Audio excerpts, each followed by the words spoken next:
නමෝ තස්ස භගවතෝ අරහතෝ සම්මා සම්බුද්දස්ස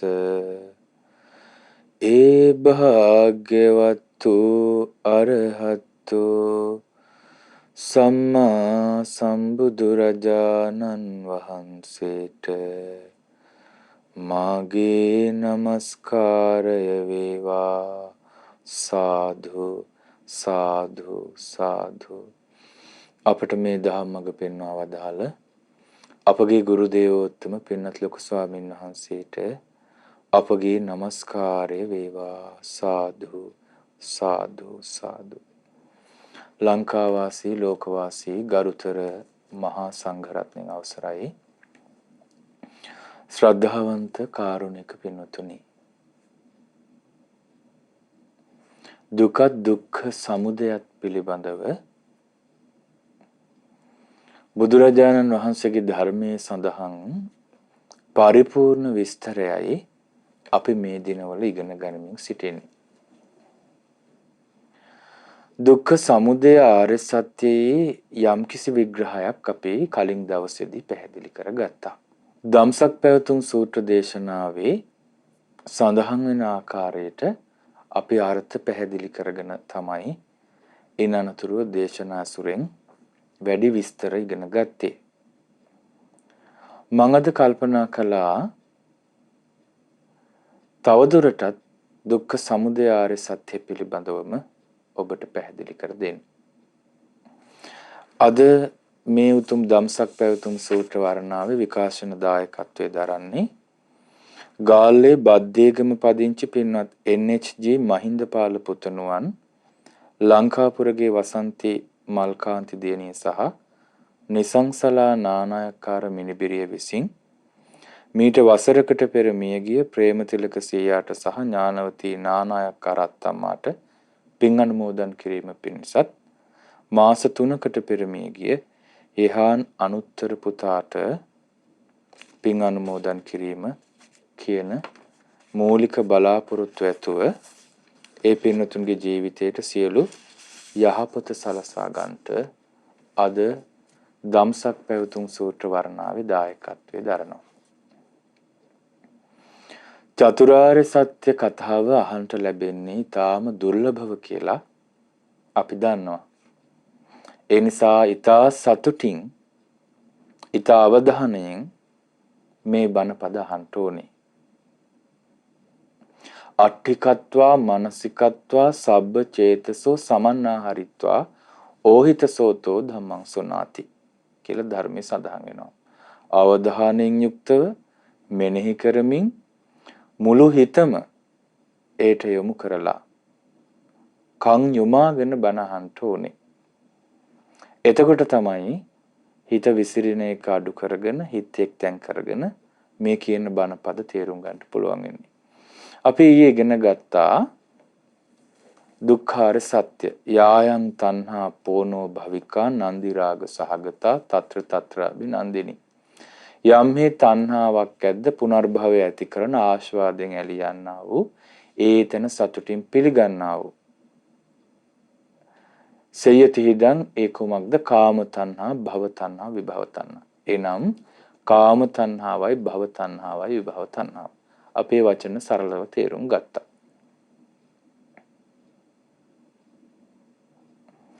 මේ තණ්හාව හට ගැනීම පිළිබඳව තණ්හාවේ ස්වභාවය පිළිබඳව අපි ඉගෙන ගමු වැඩි විස්තරයක්.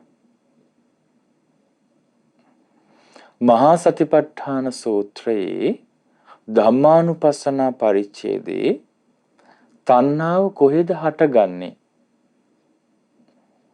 කියන කරුණ ඉතා පැහැදිලිව නිර්වචනය වෙලා තියෙනවා.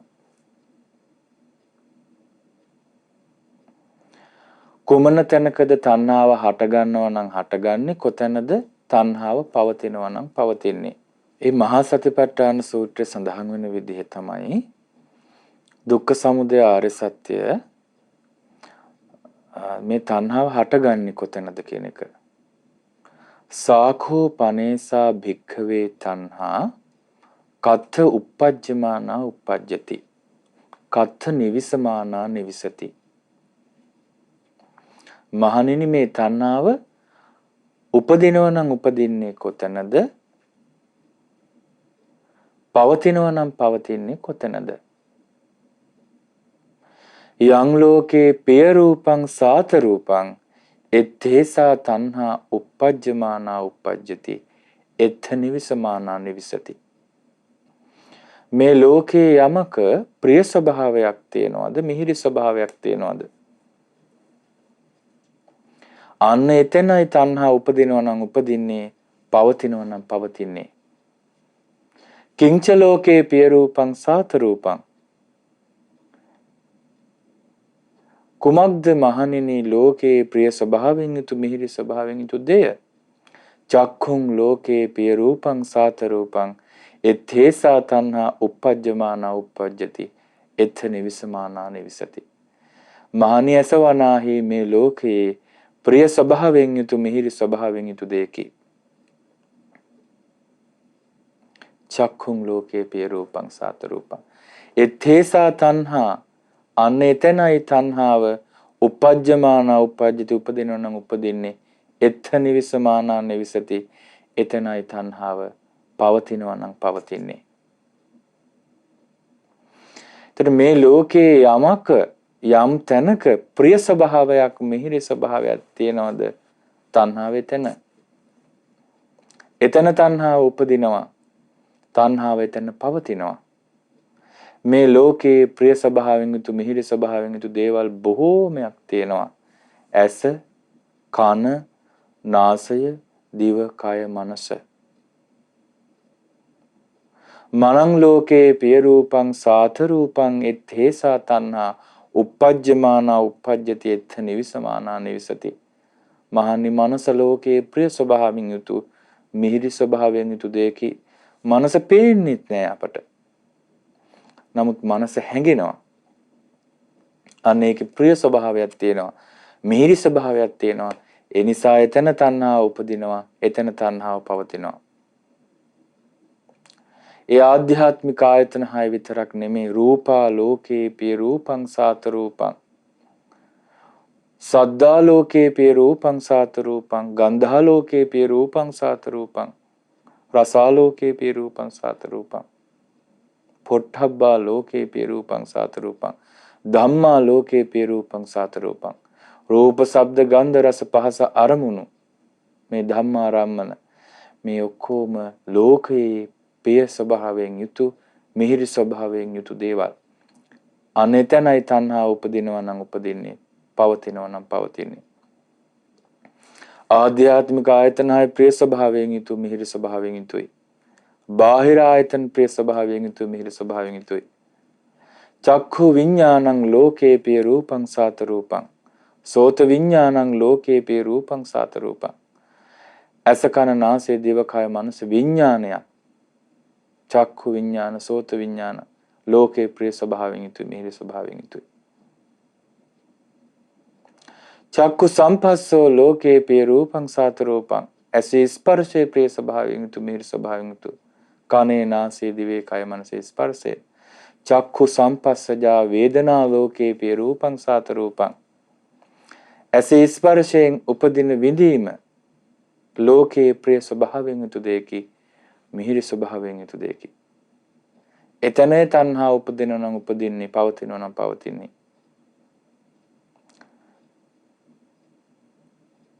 රූප සංඥා ලෝකේ පිය රූපං සාත රූපං සද්ද සංඥා ලෝකේ විඳීම විතරක් නෙමෙයි, සංඥාවත් ලෝකේ ප්‍රිය ස්වභාවයෙන් යුතු මිහිරි ස්වභාවයෙන් යුතු දෙයක්. එතන තණ්හා උපදිනවා, පවතිනවා. රූප සංචේතනා ලෝකේ පිය රූපං සාත රූපං රූප සංචේතනාව චේතනා පහළ කිරීම රූපේ පිළිබඳ එයත් ප්‍රිය ස්වභාවයෙන් යුතුයි, මිහිරි ස්වභාවයෙන් යුතුයි. එතන තණ්හා උපදිනවා, එතන තණ්හා පවතිනවා. පුදුමේ කියන්නේ පින්වතුනි, රූප තණ්හා ලෝකේ පිය රූපං සාත රූපං එත්තේසා තණ්හා uppajjamaana uppajjati එත්ථ නිවිසමානා නිවිසති. රූප තණ්හාවත් ලෝකේ ප්‍රිය ස්වභාවයෙන් යුතු මිහිරි ස්වභාවයෙන් යුතු දෙයක්. ඒ රූප තණ්හාව තුලත් තණ්හාව උපදිනවා, තණ්හාව පවතිනවා. රූපයට ආසා කිරීමටත් ආසාවක් තියෙනවා. ශබ්ද තණ්හාව පිළිබඳ ශබ්ද තණ්හාව තුල තණ්හාව උපදිනවා, තණ්හාව පවතිනවා. ගන්ධ තණ්හාව තුල තණ්හාව උපදිනවා, තණ්හාව පවතිනවා. රස තණ්හාව තුල තණ්හාව උපදිනවා, තණ්හාව පවතිනවා. ස්පර්ශ තණ්හාව තුල, පොට්ටබ්බ තණ්හාව තුල, ධම්ම තණ්හාව තුල තණ්හාව උපදිනවා, තණ්හාව පවතිනවා. තණ්හාවටත් ආස කරනවා. තණ්හාව තුලත් හිත ඇදී යන ස්වභාවය තියෙනවා. ඒට ආස කරනවා. දුක්ඛ සමුදය හට ගන්න තැන්. ප්‍රිය ස්වභාවයෙන් යුතු මිහිරි ස්වභාවයෙන් දෙය. රූප විතක්කෝ ලෝකේ පිය රූපං සාත රූපං එත්තේසා තණ්හා උපජ්ජමාන උපජ්ජති එත්ථ නිවිසමාන නිවිසති. රූප විතර්ක, රූප ගැන විතර්ක කරනවා. දැන් මේ අපේ හිත හැම වෙලාවෙම වැඩ. අපි විවේකයක් ගන්න ඕන කියලා කාමරයකට ගියත්, සද්ද ඇහෙන්නේ නැතැනකට ගියත් අපේ හිතේ සද්ද අපිට ඇහෙනවද? විතක්ක විප්පාර සද්දයක් වැඩ කරනවා. මේ විතර්ක බින්දෙන හඬක් තියෙනවා. ඒකෙන් මිදෙන්න බෑ. මේ විතර්ක වැඩ කරනවා. ඒ විතර්ක වැඩ කරන්නේ ඇයි මෙච්චර? ඒ විතර්ක වලට ආසයි අපි. ඒ ආසාව හොඳට හුරු වෙලා හොඳට විතර්ක කරන්න පුළුවන්, දවසම විතර්ක කරන්න පුළුවන් මහන්සියක් නැහැ. රූප විතක්ක, සද්ද විතක්ක, ගන්ධ විතක්ක, රස විතක්ක. රූප ගැන හිතනවා, සද්ද ගැන විතර්ක කරනවා, ගඳ සුවඳ ගැන, රස ගැන, පහස ගැන විතර්ක කරනවා. ධම්ම විතක්කෝ ලෝකේ අරමුණු ගැන විතර්ක කරනවා. ඒවා ප්‍රිය ස්වභාවයෙන් යුතුයි, මිහිරි ස්වභාවයෙන් යුතුයි. කියන්නේ හිත කැමති ඒකට. හිතට ආස්වාදයක් ඇති වෙනවා. ආස්වාදනීය දෙයටනේ හිත ඇදිලා යන්නේ. රූප විචාරෝ ලෝකේ පිය රූපං සාත රූපං සද්ද විචාරෝ ලෝකේ පිය රූපං සාත රූපං. රූප, ශබ්ද, ගන්ධ, රස, පහස පිළිබඳ නැවත නැවත විතර්ක කරනවා. ඒ විතර්ක නැවත විතර්ක කිරීමට කියන විචාර. එය ලෝකේ ප්‍රිය ස්වභාවයක්, මිහිරි ස්වභාවයෙන් යුතු දෙයක්. ඒටත් තණ්හාව උපදිනවා, තණ්හාව පවතිනවා.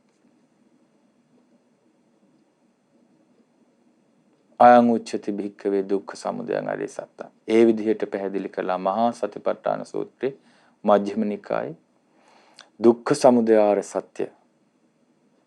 එතකොට මේ රූප, ශබ්ද, ගන්ධ, රස, පහස අරමුණු ආධ්‍යාත්මික ඇහැ, කන, නාසය, දිව, කය, මනස, බාහිර රූප, ශබ්ද, ගන්ධ, රස, පහස අරමුණු, විඥාන කායය, ස්පර්ශය, වේදනාය, සංඥා හය ආකාරය, චේතනා හය ආකාරය, තණ්හා හය ආකාරය, ඊළඟට විතර්ක, විචාර. මේ ඔක්කොම ලෝකේ යම් ප්‍රිය ස්වභාවයෙන් යුතුද, මිහිරි ස්වභාවයෙන් යුතුද? පෘථග්ජන සත්වයාටනේ මේක ප්‍රිය ස්වභාවයෙන්, මිහිරි ස්වභාවයෙන් වැටහෙන්නේ. සාමාන්‍ය ලෝකේ මිනිසයාට මේක ප්‍රිය ස්වභාවයෙන්, මිහිරි ස්වභාවයෙන් වැටහෙනකොට එතන තණ්හාව උපදිනවා. තණ්හාව පවතිනවා. තණ්හා සිනේහෝ, තණ්හාව වතුරක් වගේ, තෙතමනයක් වගේ. විඥානේ නැමැති බීජේ වැඩෙන්න මේ වේදනා, සංඥා, සංඛාර, මේ රූප, වේදනා, සංඥා, සංඛාර කියන මේ පොළවේ විඥානේ නැමැති බීජේ වැඩෙන්න තණ්හාව වතුරක් වගේ උදව් කරනවා. උපදිනවා ඒ ප්‍රිය ස්වභාවයෙන් යුතු, මිහිරි ස්වභාවයෙන් යුතු පරිසරය තුළ තණ්හාව උපදිනවා. තණ්හාව පවතිනවා. තණ්හාවේ ස්වභාවය හරි පුදුමයි.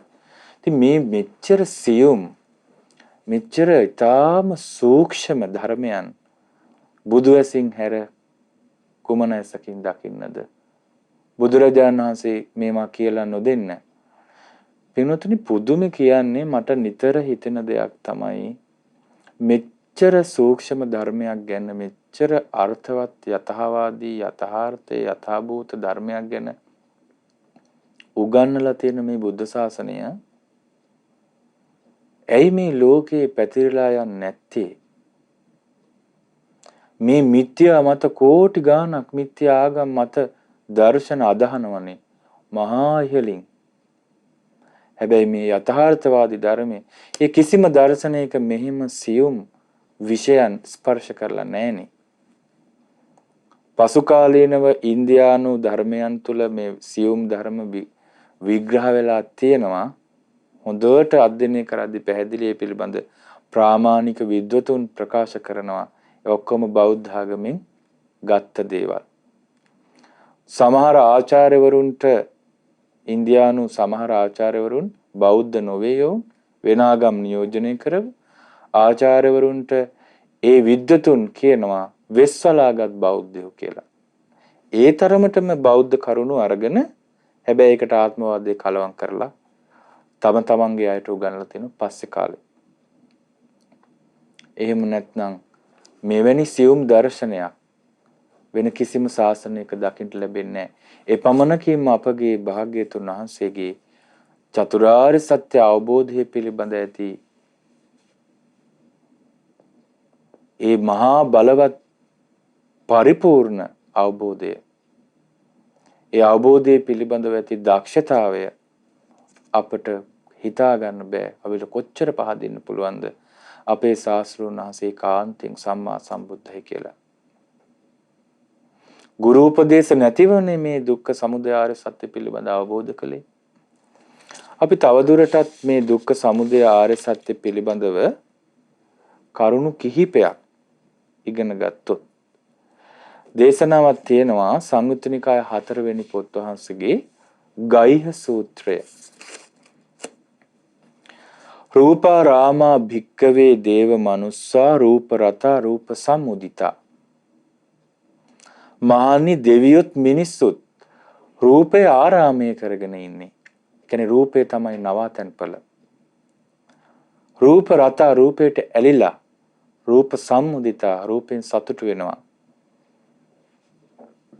එතකොට රූපයට ඇලිලා රූපේ තුල නතර වෙලා රූපයෙන් සතුට වෙවි ඉන්න නිසා රූප විපරිණාම විරාග නිරෝධා දුක්ඛා භික්ඛවේ දේව මනුස්සා විහරಂತಿ.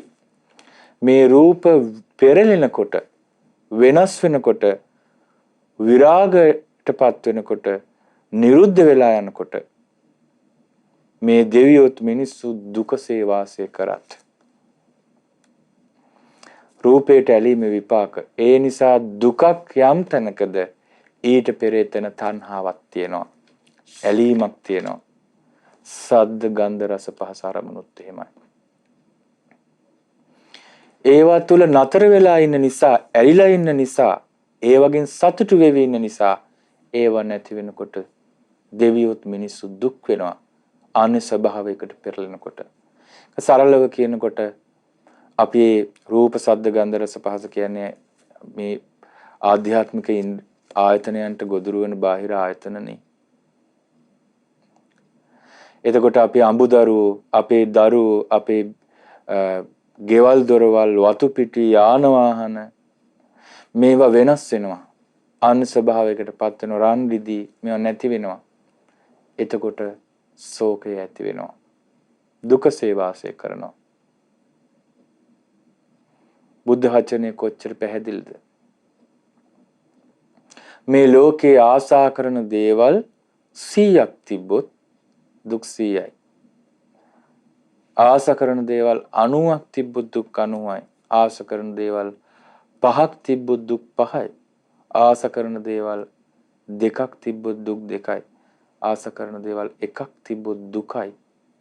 ආස කරන දේවල් නැත්තම් දුකක් නැහැ. හැබැයි ආස කරන දේවල් ලක්ෂ කෝටි ගාණක් තියෙනවානේ. රූප, ශබ්ද, ගන්ධ, රස, පහස අරමුණු. අලුතෙන් එකතු වෙනවා මිසක අඩුවීමක් නැහැ.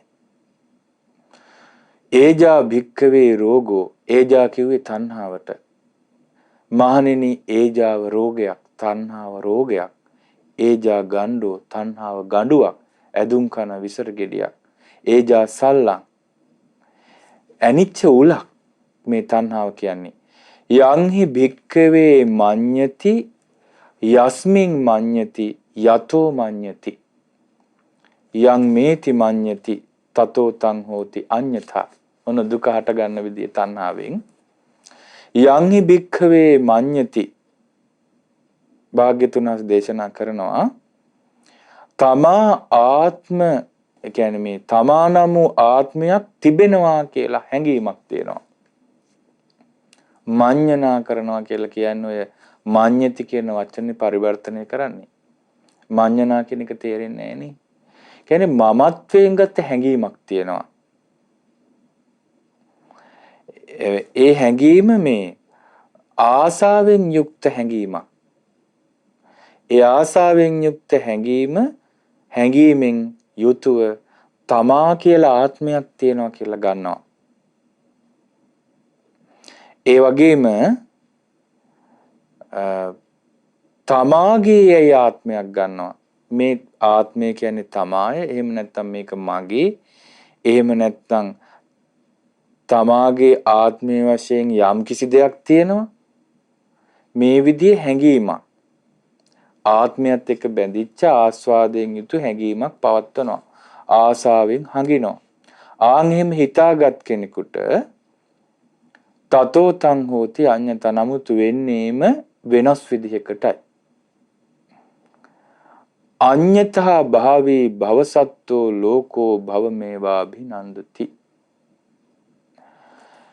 වෙනස් වෙන ස්වභාවයට ඇලුණු සත්‍යය මේ වෙනස් වෙන ස්වභාවයට ඇලුණු සත්‍යය ඒ භවය නිසාම භවයම සතුටින් පිළිගන්නවා. වෙනස් වෙන ස්වභාවයට ඇලුණු සත්‍යය මේ පැවැත්මම සතුටින් පිළිගන්නවා.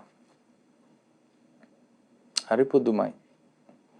ඇයි මේක වෙනස් වෙනවා කියලා විදර්ශනාවෙන් දැකලා නැති නිසා මේ ආත්මය මගේ මේක මට ඕන විදිහට පවත්වන්න පුළුවන් මේ තුල මං ඉන්නවා මේන් බැහැරව හරි මම ඉන්නවා මෙහෙම කොහොම හරි කැරකිලා තණ්හාවෙන් යුතු හැඟීමකට එනවා ආසාවෙන් යුතු හැඟීමකට එනවා මම කියලා මේ හැඟීමත් එක්ක ඉන්නකොට හැබැයි නිකන් ඒක තියෙන්නේ ආසාවෙන් යුතු හැඟීමක් පවත්වන්න තමයි මේක තියෙන්නේ පැවැත්වීම පිළිබඳ හැඟීමක් නමුත් ඒක වෙනස් වෙනවා හිතන් ඉන්න විදිහට නෙමෙයි වෙන්නේ හැබැයි ඒකට ආස කිරීම නිසාම ඒ වෙනස් වීම එහෙම වෙද්දි ඒ වෙනස් වෙන භාවයේ පෙනි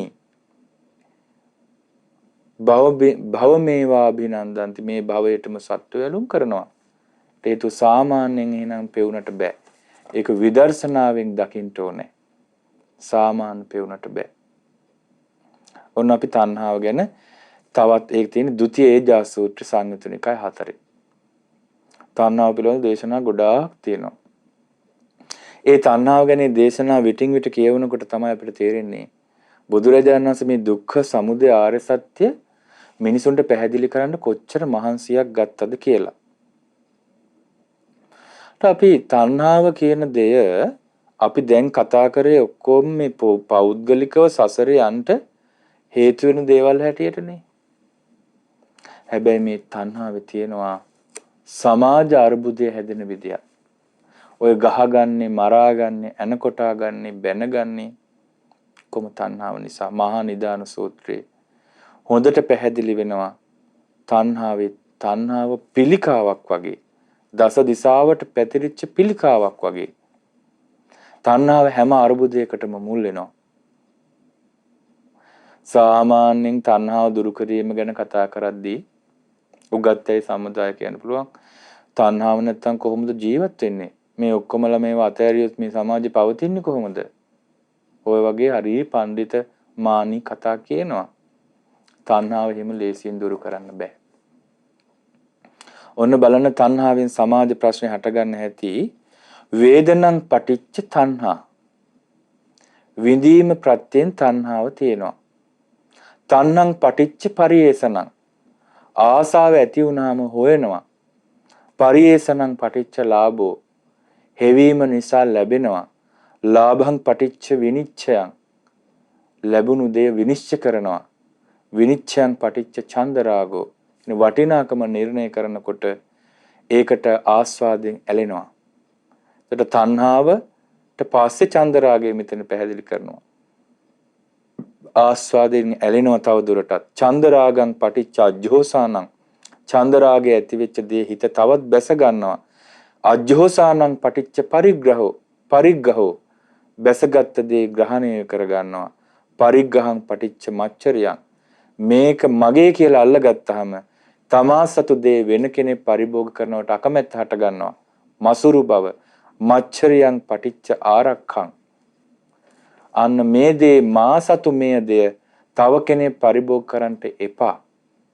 තව කෙනෙක් පරිභෝග කරනවට තියෙන අකමැත්ත මසුරුකම හේතුවෙන් ආරක්ෂාව කියන ප්‍රශ්නේ ලෝකේ හට ගන්නවා. කැමරා දාලා, ගේට්ටු දාලා, තාප්ප බැඳලා ආරක්ෂාව.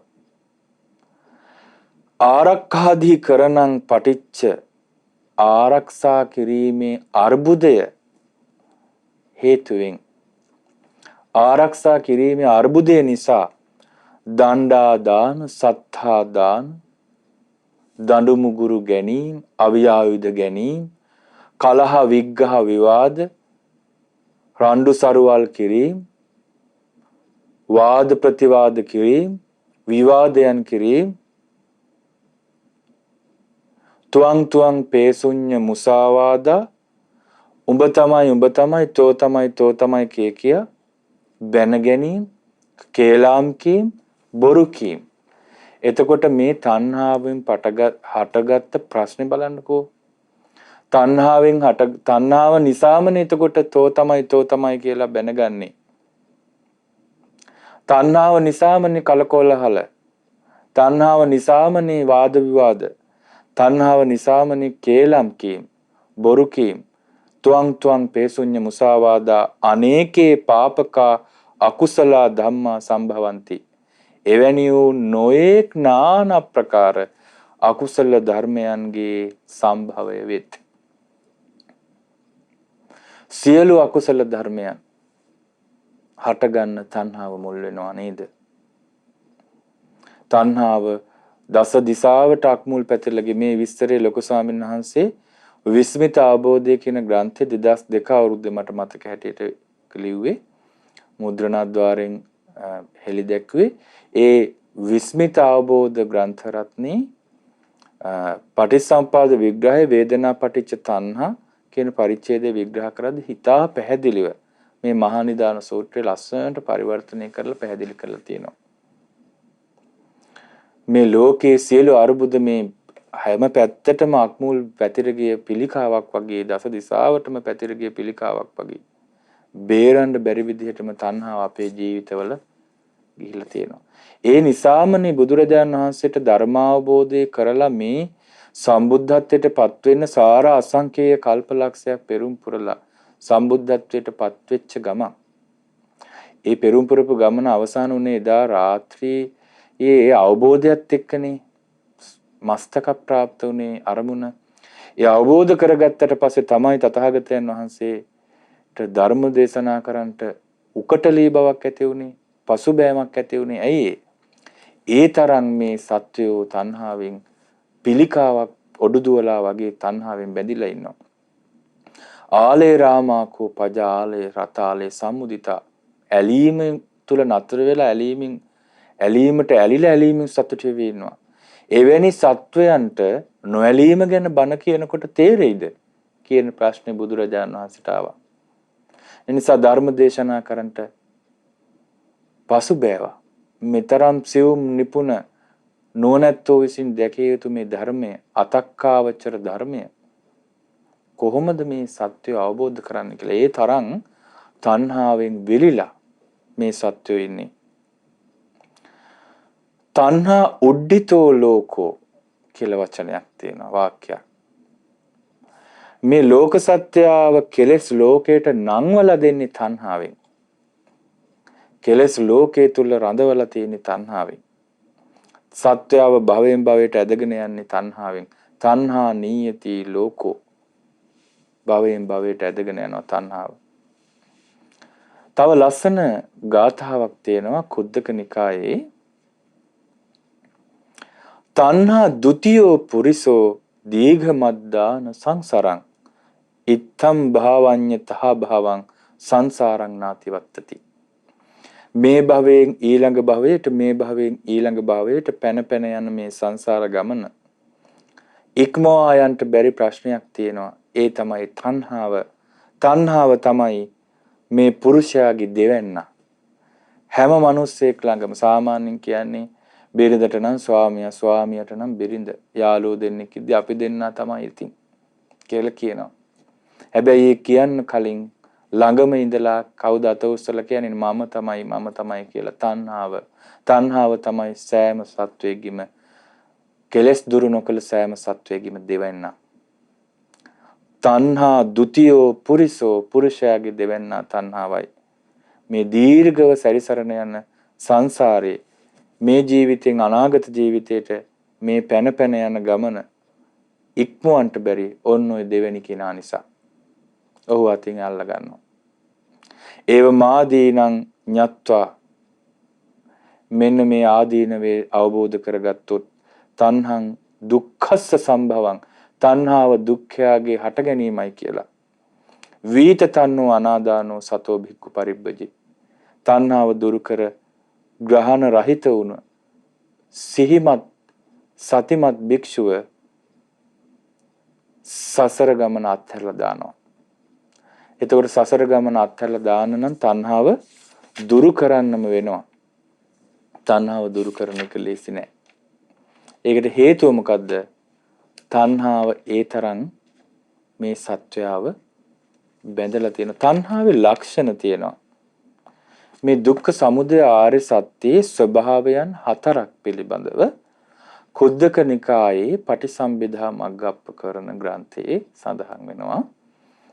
ගැඹුරු විග්‍රහ තියෙනවා. නමුත් මම සරලව ඔබට කියන්නම්. මේ අපි අර දුක්ඛාරය සත්‍යයේ ස්වභාවයන් ගැන ඉගෙන ගත්තේ පීලනට්ඨෝ සංඛතට්ඨෝ විපරිණාමට්ඨෝ ආදී වශයෙන් පීඩණයට පත් කරන ස්වභාවය තියෙනවා. ඊට පස්සේ නැවත නැවත සංස්කරණය කළ යුතු ස්වභාවය තියෙනවා.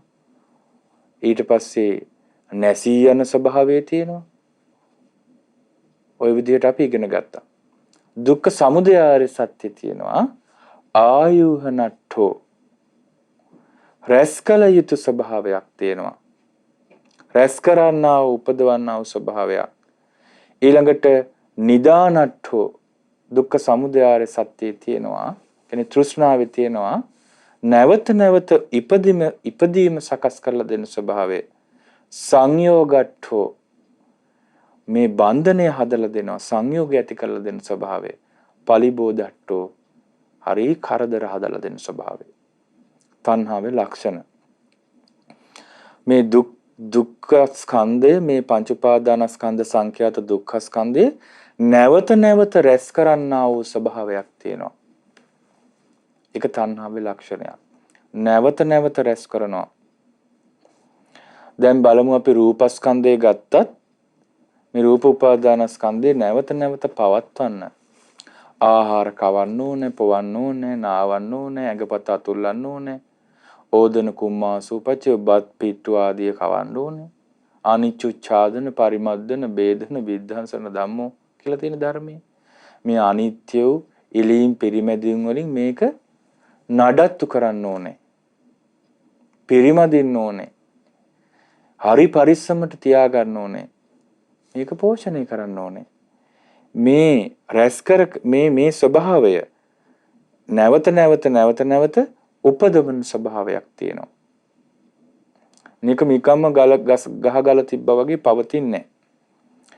අපි ඒ කරන හැම ක්‍රියාවක්ම දැන් වේදනාව නැවත සැප වේදනාවන් උපදවන්නට උදව් කරනවා. සංකත ස්වභාවයක් ඒ සංකතේ අபிසංස්කරණය කිරීම පිළිබඳ විග්‍රහ වෙන්නේ. හැම ක්‍රියාවක්ම නැවත ස්කන්ධයන් පිළියෙල කිරීම පිණිස ක්‍රියාත්මක වෙනවා. ලෝකේ සියලුම දුක් උපදින්නේ මේ ස්කන්ධයන් ඇසුරු කරගෙන. ඒ කියන්නේ සංක්ෂේපයෙන් කිව්වොත් පංච උපාදානස්කන්ධේ දුකයි කියන්නේ. දුක් වලට උප්පත්ති ස්ථානය. ඒ දුක් හට ගන්න තැන පංච උපාදානස්කන්ධය නිසා ඒ ස්කන්ධයෝමයි දුක වෙන්නේ. පංච උපාදානස්කන්ධයටම දුක කියලා කියනවා.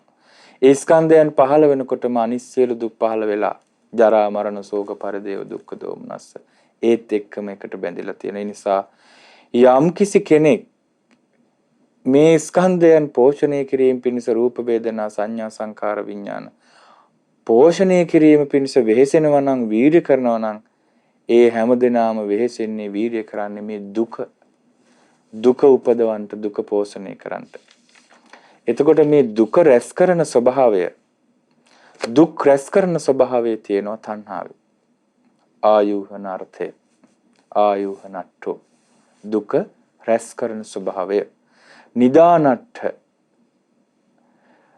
මේ ජීවිතය නැතිවීමත් සමගම අලුත් ජීවිතයක් හට ගන්නවා. මේ ස්කන්ධ පහ නැති වෙනකොට තව ස්කන්ධ හට ගන්නවා. ඒ ස්කන්ධ ලබා දෙන ස්වභාවය, නැවත ජීවිතයක් ලබා දෙන ස්වභාවයට කියනවා මරණ සැනින් උපතක් ලබා දෙන ස්වභාවය. තණ්හාවේ තියෙනවා නිදාන ස්වභාවය.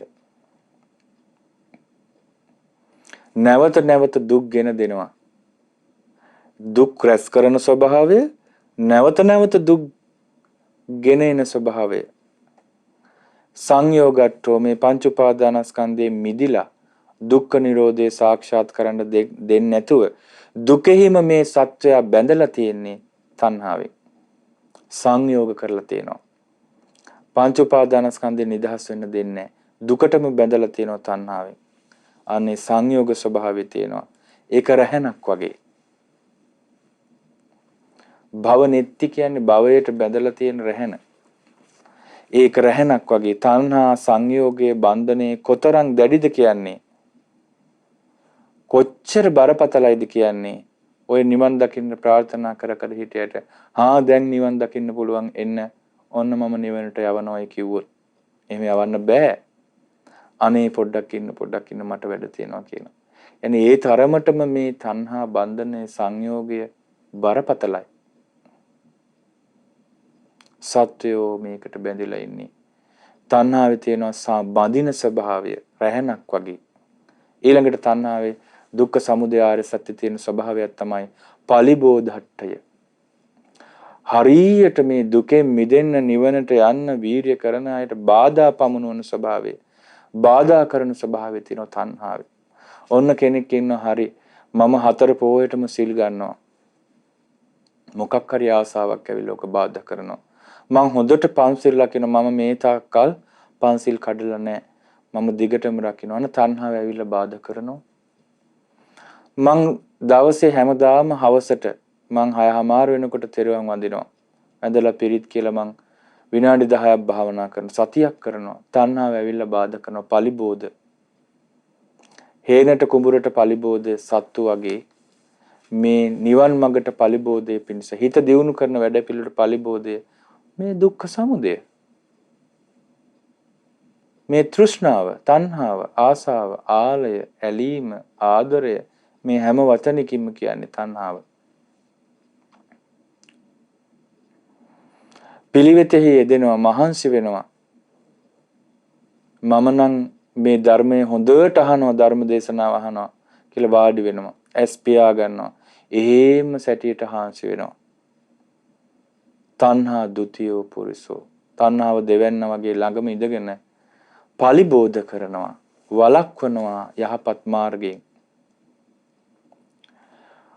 කිහි ජීවිතය ගත කරන අයට විතරක් නෙමෙයි, පැවිද්දන්ට ඔක්කොම අතහැරලා එනවා.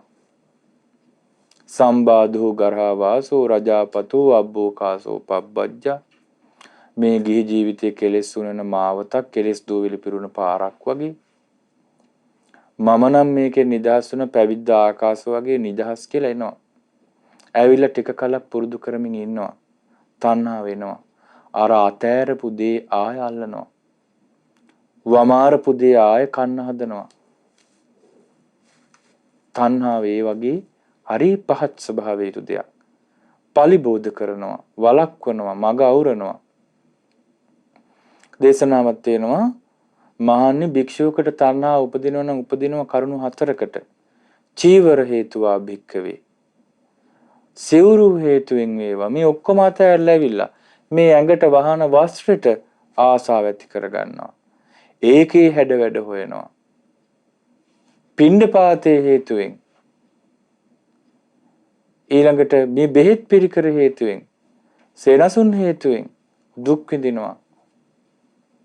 ඒවට තමයි ආසාව උපදිනවා නම් ආසාව උපදින්නේ භික්ෂුවකට. ඒ උපදින ආසාවෙන් නිවන් මාර්ගට බාධා පමුණවා ගන්නවා.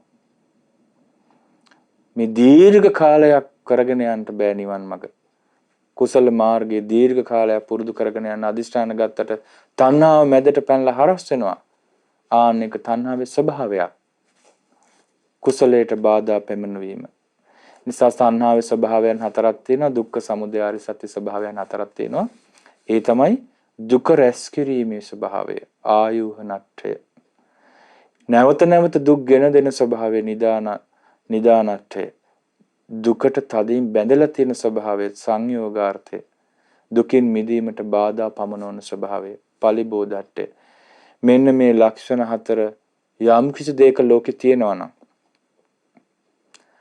දුක රැස් කරනවා, නැවත නැවත දුක ලබා දෙන්න, දුකට තදින් බැඳලා තියෙනවා, දුකෙන් මිදෙන්න බාධා කරනවා. ළඟ ළඟ යන එකම පන්නේ ස්වභාවයන් හතරක්. ඔය ස්වභාවයන් හතර මේ ලෝකේ යමක තියෙනවා නම් ඒක තමයි මේ සත්වයා දුකේම තියන්ට පවතින ප්‍රබලම හේතුව. ඒ ලක්ෂණ හතර තියෙන දේ තමයි සමුදය සත්‍ය. තණ්හාව. මේ කාම තණ්හාව, භව තණ්හාව, විභව තණ්හාව. නැවත උපතක් පිණිස සකස් කරමින් මේ දිගටම අරගෙන යනවා තණ්හාවෙන්. දුක වෙතම අරගෙන යනවා. අවාසනාව කියන්නේ එහෙම දුක වෙතම අරගෙන යන බව දැනත් ඒක අතහැර ගන්නට බෑ. ඒ කියන්නේ සාමාන්‍ය දැනීම මදි. විදර්ශනා ප්‍රඥාවෙන් දකින්න ඕනේ. අපි අද දවසෙත් තණ්හාව පිළිබඳව ඉගෙන ගත්තා. මේ තණ්හාවේ තියෙන ස්වභාවය පිළිබඳව ඉගෙන ගත්තා. තණ්හාවේ තියෙන ලක්ෂණ පිළිබඳව ඉගෙන ගත්තා. දැන් ඔබට පේනවා ඇති අපි මේ කතා කරපු ආර්ය සත්‍ය දුක්ඛ සමුදය ආර්ය සත්‍ය කියන්නේ ඒකාන්තයෙන්ම මේ දුකේ මැවුම් කරවා. දුකේ නිර්මාපකයා. මේ ලෝකයට හා නිර්මාණයක් මැවීමක් නෙවෙයි. දුක සකස් කරලා දෙනවා. පුනර්භවය හදලා දෙනවා. ආස්වාදයෙන් ඇලෙන ස්වභාවයෙන් එනවා. ආස්වාදයෙන් ඇලෙන ස්වභාවයෙන් ඉන්නවා. ඒ වගේ මේ තැන සතුටින් පිළිගන්න ස්වභාවය තියෙනවා. ඉදං කෝපන භික්ඛවේ දුක්ඛ සමුදයං අරිය සත්‍යං යායන් තණ්හා පෝනෝ භවිකා නන්දි රාග සහගතා තත්‍ර භිනන්දිනී සීයතිදං කාම තණ්හා භව තණ්හා විභව තණ්හා. පින්වත් මහණෙනි, මෙය වනාහි දුක ඇතිවීම නම් වූ ආර්ය සත්‍යයයි. පුනර්භවය ඇති කරන ආස්වාදයෙන් ඇලෙන්නා වූ ඒ තැන සතුටින් පිළිගන්නා වූ යම් මේ තණ්හාවක් ඇත්ද එයයි. එනම් කාම තණ්හාවය, භව තණ්හාවය, විභව තණ්හාවය. ඔන්න ඔය විදිහට තමයි පින්වතුනි ධම්සප්පවතුන් සූත්‍රයේ දුක්ඛ සමුදය විස්තර කළේ. ඉතින් අද දවසේදී අපි තා සරලව දේශනාවන් කිහිපයක් ඇසුරෙන් දුක්ඛ සමුදය සත්‍ය ඉගෙන ගත්තා. අපටත් මේ දුක්ඛ සමුදය ප්‍රහාණය කරලා ඒ නිවන සාක්ෂාත් කරන්න වාසනාව ලැබේවා. සාදු සාදු සාදු. අද ධම්සප්පවතුන් සූත්‍ර වර්ණාව සඳහා විකාශන දායකත්වයේ දරනු ලැබුවේ ගාල්ලේ බද්දේගම පදිංචි පින්වත් NHG මහින්දපාල පුතණුවන්, ලංකාපුරගේ වසන්ති මල්කාන්ති දියණිය සහ නිසංසලා නානායක්කාර මිනිබිරිය විසින් රැස් කරගත් සියලු පුණ්‍ය ධර්මයන් පින් කැමති සියලු දෙවියෝ අනුමෝදන්ව සැපයටපත් වෙත්වා. අපගේ ගුරු දේවෝත්තම පින්වත් ලොකු ස්වාමීන් වහන්සේ අනුමෝදන්ව නිරෝගී සුව දීර්ඝායුෂ ලබත්වා. මීට වසරකට පෙර මියගිය ප්‍රේමතිලක සීයාට සහ ඥානවතී නානායක්කාර අත්තම්මාට මේ පින් අනුමෝදන් වේවා. මීට මාස 3කට පෙර මිය ගිය යාන අනුත්තර පුතණුවන්ට මේ පින් අනුමෝදන් වේවා. අනෙකුත් සසරේ මේ ජීවිතේ පින් බලාපොරොත්තු වෙන සියලු ඥාති වර්ගයාට මේ පින් අනුමෝදන් වේ. හැමගේ පරලොව ජීවිත සුවපත් වෙත්වා, සැපවත් වෙත්වා, සසර දුකින් අත් මිදෙත්වා කියලා සාදු කියලා අපි පින් දෙමු. සුජීවත්ව සිටින දෙමාපියන් දෙදෙනාට, සහෝදර සහෝදරියන්ට, දූ දරුවන්ට, චාරුක පුතාට, පවුලේ ඥාති හිත මිත්‍රාදීන්ට සියලු දෙනාටම මේ පුණ්‍ය අනුභවයෙන් තෙරුවන් සරණින් නිරෝගී සුව දීර්ඝායුෂ වෙත්වා. උතුම් කල්යාණ මිත්‍ර ඇසුරම නිරතුරු සැලසෙත්වා. උතුම් ධර්ම අවබෝධයට මේ පින් උපකාර වෙත්වා. ශ්‍රී ලංකා යුද හමුදාවේ සේවය කරන චාමර සංජීව ජයසිංහ මහත්මයා ඇතුළු සියලු රණවිරුවන්ටත් තෙරුවන් සරණින් මේ පින් බලයෙන් නිරෝගී සුව දීර්ඝායුෂ වෙත්වා. ඒ වගේම සියලු ගෞතම බුදු සසුනේ පිළිවෙත් පුරන පින්වත් ස්වාමීන් වහන්සේලාට, ඒ වගේම අනගාരികා මෑණියන් වහන්සේලාට, ශ්‍රද්ධා මාසික ධර්ම දාන සමාජිකාවන්ට, ධර්ම ශ්‍රවණය කළ ඔබ හැම දෙනාට මේ පුණ්‍යානුභවයෙන් සියලු යහපත ආරක්ෂා වේවා, දීර්ඝායුෂ වේවා. උතුම් චතුරාර්ය සත්‍ය අවබෝධයට මේ පින් හේතු වාසනා වෙත්වා. චිරං තිට්ඨතු ලෝකස්මින් සම්මා සම්බුද්ධ ශාසනං තස්මින් සගාරවා නිච්ඡං හොන්තු සබ්බේ පිපානිනෝ. සාදු සාදු සාදු. මෙවැනි වටිනා ධර්මදේශනා ශ්‍රවණය කිරීමට ශ්‍රද්ධා ටෙලි YouTube චැනලය සබස්ක්‍රයිබ් කරන්න.